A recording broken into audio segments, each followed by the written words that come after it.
Bem, gente do Contraprosa, hoje, segunda-feira, 21 de abril de 2025, um dia triste, muito triste.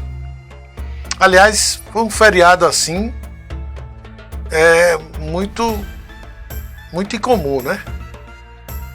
Começa com a Sexta-feira Santa, onde nós relembramos a morte de Jesus Cristo,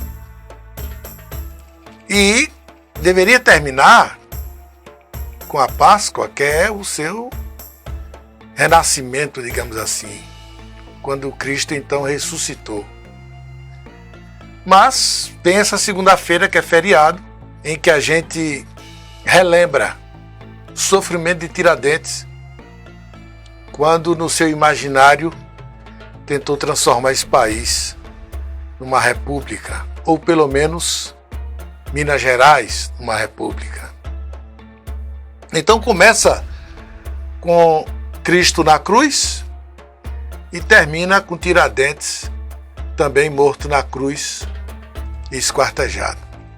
E para completar a tristeza de tudo isso, hoje morre o Papa Francisco, que nós trataremos no final deste vídeo aqui no Contraprosa. Eu quero começar mostrando para vocês que existe uma coisa chamada realidade e existe uma coisa chamada prestação de contas. Eu quero que vocês olhem aí, por favor, nessa prestação de contas, ou melhor, no processo que foi feito para fazer a compra do peixe da Semana Santa. Vejam aí, observem o que diz. Né? Vocês estão vendo aí, processo eletrônico número 013/2025, né? Essa aqui é a ata de registro de preço, viu, gente? E o processo licitatório é 063/2025. Então, foi no dia 4 de abril, município de Heliópolis, dá os dados aí. Neste ato legalmente representado por José Mendonça Dantas, que é o prefeito, e bota a documentação dele, na aquisição, em face à apresentação da proposta da empresa abaixo qualificada. Qual foi a empresa? Frigorífico Abreu Limitada, aqui está o CNPJ, que tem como seu representante o Luiz Fernando de Abreu. E aí vem aqui, tem o telefone, tem e-mail, não sei o que, e tal. E aí que vem o que foi feito para comprar esse peixe, e como a compra foi feita. E a descrição de todo o objeto que foi recebido pela Prefeitura Municipal para distribuir aos, teoricamente, povo que não tem condição de comprar o peixe na Semana Santa. Peixe in natura, tipo tilápia, tipo do corte inteiro, grande, sem vísceras, sem escama, acondicionado, saco plástico transparente, rotulagem completa e congelado. Perfeito, né? Agora vejam vocês o valor de tudo isso. R$ 63.750.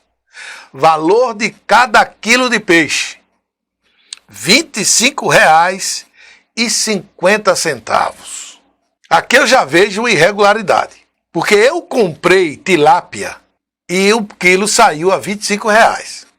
Eu comprei no varejo, no supermercado. Ora, se eu sou da prefeitura e faço uma licitação, teoricamente eu tenho que pagar o valor mais barato. Confere? Tá certo? Até porque eu vou comprar em grande quantidade. Sabe quantos quilos de tilápia foram? 2.500 quilos. Eu comprei 2 quilos de tilápia e vieram 3 peixes inteiros, também tratado, também congelado. E veio num saco plástico, né? Tudo como está aqui na nota. Tudo exatamente como está na ata de preço, a R$ 25,50 mais barato. Só que eu estou comprando no varejo. Várias pessoas vão lá, compram 1 quilo, 2, 3.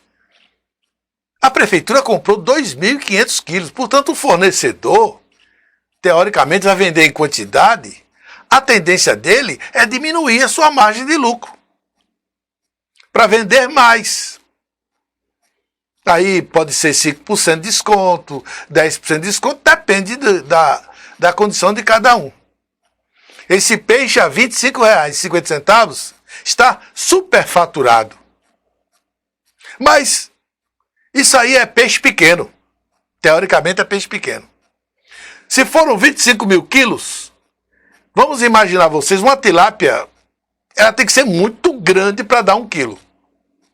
Mas vamos imaginar que cada peixe tenha mais ou menos o peso de 1 quilo. São 2.500 peixes. Como distribuir um para cada pessoa? Então 2.500 pessoas em Heliópolis receberam esse peixe. Eu não sei se tinha muita gente lá, mas eu não sei se tinha para ter essa quantidade enorme de pessoas. Eu não sei. Mas, como não tinha ninguém fiscalizando, né? Deixa para lá. O que eu quero mostrar aqui para vocês é a diferença entre o que está escrito e a prática.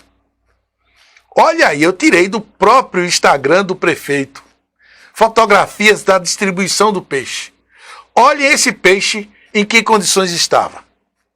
Vejam vocês, os peixes aí estão em caixas, estão levando o peixe. Então, esse peixe não foi ensacado,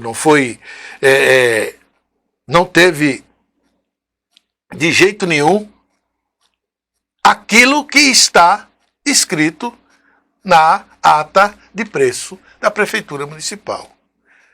A prática é completamente diferente. Então, quando vocês imaginam as contas do prefeito sendo mandadas pelo Tribunal de Contas, e aí vocês dizem, mas por que diabo o tribunal sempre está aprovando essas contas? É porque uma coisa é o que está escrito lá, outra coisa é a prática. Esses tribunais são, eu diria, a palavra certa seria inúteis, porque eles não conferem a prática, eles conferem documentos. Vejam aí vocês, é uma coisinha, gente, 60 e poucos mil. Mesmo que o prefeito tenha exagerado e tudo aí, os desvios aí foram uma gota no oceano. Eu não vou nem comparar isso aí com os desvios da Prefeitura Municipal de Heliópolis, de prefeituras da região, muito menos das prefeituras do país. Isso aqui é só para vocês perceberem que existe a prática e a gramática. Existe aquilo que a gente vê e aquilo que se escreve na documentação para prestar contas. Eu desafio um governo de Heliópolis, um prefeito de Heliópolis, que coloque no papel aquilo que realmente faz na prática. Porque a administração pública está virando uma farsa, uma grande e enorme farsa, e uma grande mentira. É uma ilusão total a gente imaginar que o bem público está sendo administrado com eficiência, com qualidade, até porque tudo é feito por debaixo dos panos.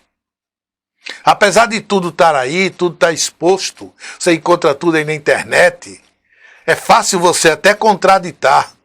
Claro que o Tribunal de Contas não faz isso, porque o Tribunal de Contas está apenas lá no seu mundo, no seu nicho, apenas olhando para o que está escrito no papel. É preciso que o vereador vá lá, que denuncie, que leve as provas, que mostre. E, infelizmente, todo mundo parece se acomodou, né? A gente vai, até denuncia nas redes sociais, até eles mandam aqui até para o Contraprosa para a gente denunciar, mas fica só aqui. E esses políticos estão um pouco se portando com a imprensa, estão nem aí.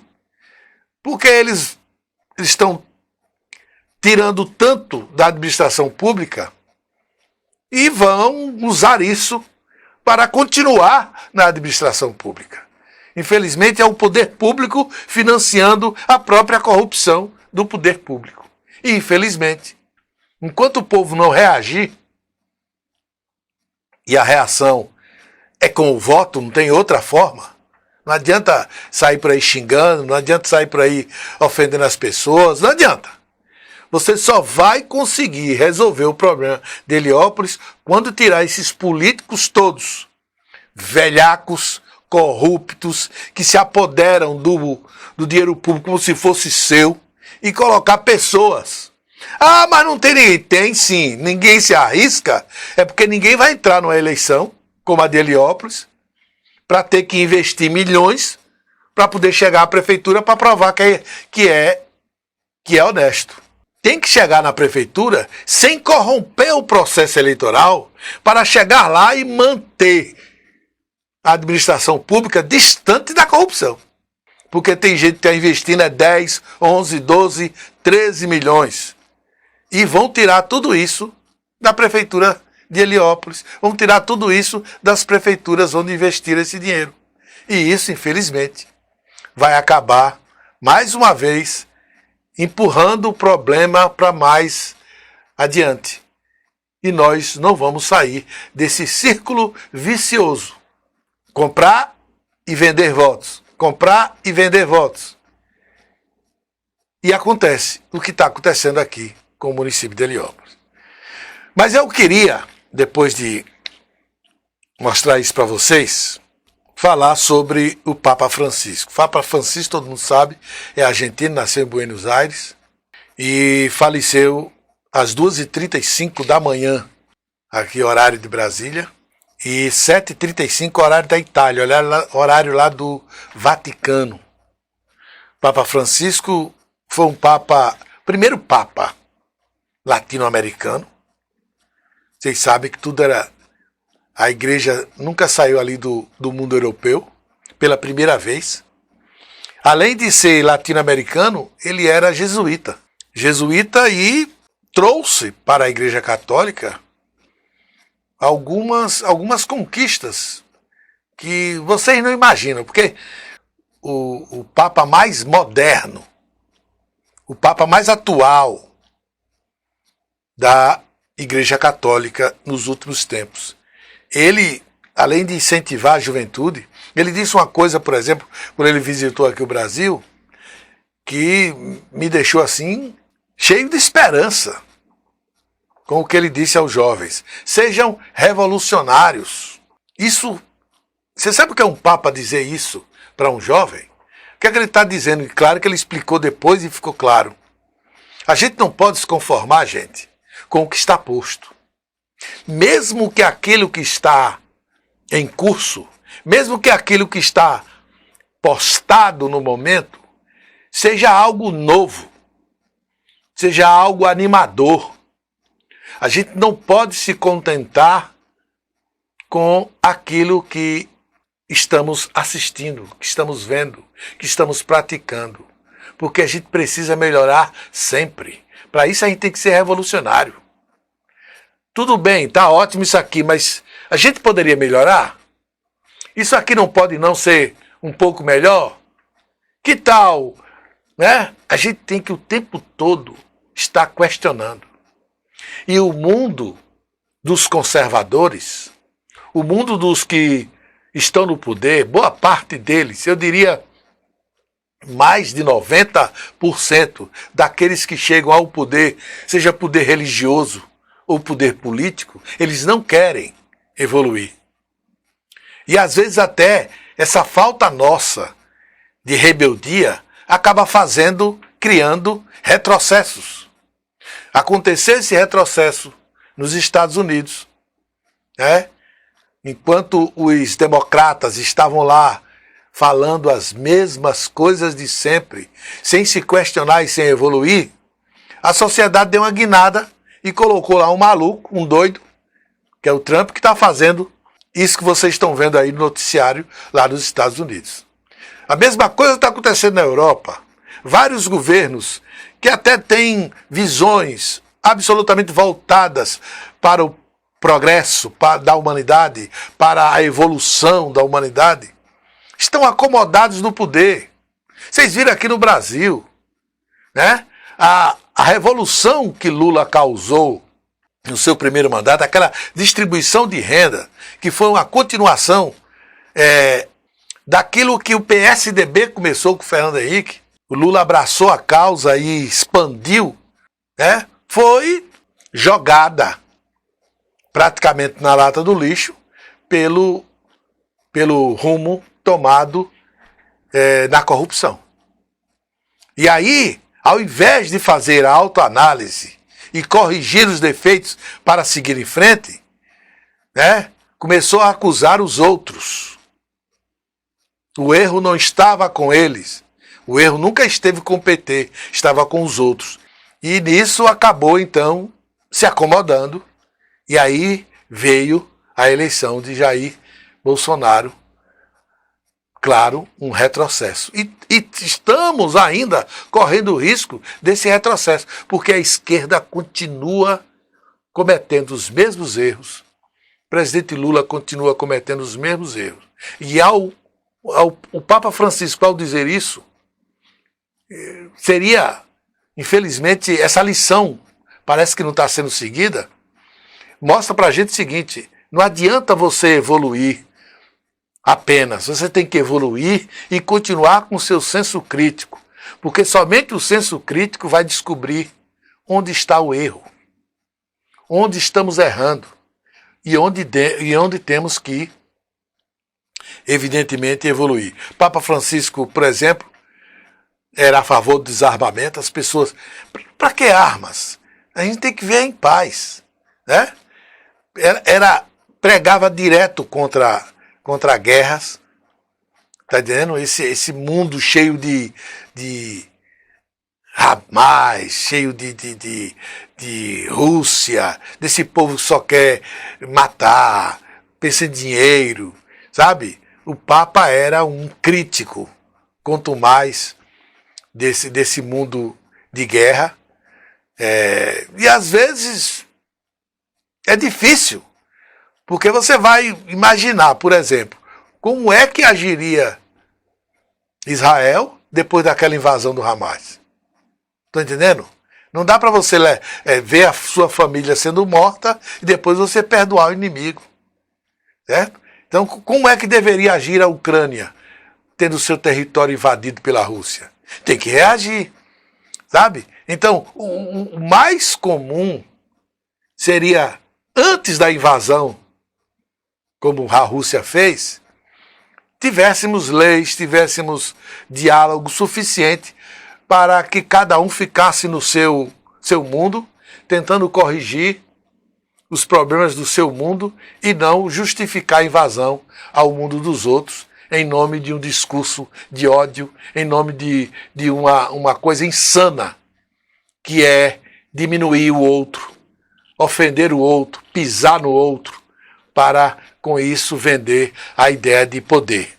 Né? E isso o Papa era contra e nos deixou, portanto, o Papa Francisco, uma lição de que todo e qualquer poderoso, todo e qualquer homem que está no poder, que tem essa capacidade de distribuir harmonia, que pudesse ser a favor dos pobres, dos oprimidos. Foi o primeiro Papa, gente, a reconhecer, por exemplo, a condição de homossexuais. E ele chegou até a dizer, se o cara tem esse pensamento e opta por seguir a igreja, por orar, por se colocar diante de Deus, quem sou eu para julgar essa pessoa? Então era um Papa assim extraordinário. A gente perde um grande homem. Infelizmente, passou apenas 12 anos. E 12 anos, vocês sabem, não é suficiente para consertar um mundo tão cheio de problemas. Esperamos que a Igreja Católica continue nessa linha. A Igreja Católica que evoluiu pra caramba, é uma das religiões que mais, talvez a que mais evolua no mundo hoje. Porque quem souber da história da Igreja Católica, quem voltar à Idade Média, ver aqueles cavaleiros matando em nome de Deus, e hoje a Igreja Católica pregando o que Francisco está pregando, é uma evolução extraordinária. Sim, porque tem religiões que ainda continuam pregando as mesmas ideias da Idade Média, né? Inclusive, temos lugares hoje que as mulheres, inclusive, não podem sequer sair em público sem aquela burca, né? Sem determinados tipos de vestimenta, porque eles querem seguir exatamente o que está escrito e que foi escrito, sabe, milhares de anos atrás. Então, gente, Papa Francisco deixa um legado que eu espero que a Igreja Católica continue levando em frente. Repetindo aquilo que deu certo e corrigindo aquilo que não deu certo. Evoluir é absolutamente necessário e essa lição o Papa Francisco nos deixou. Então, terminamos aqui este vídeo. Peço a vocês, claro, se inscrevam no canal, dê um like aí, espalhe esse vídeo nas redes sociais e até uma outra oportunidade.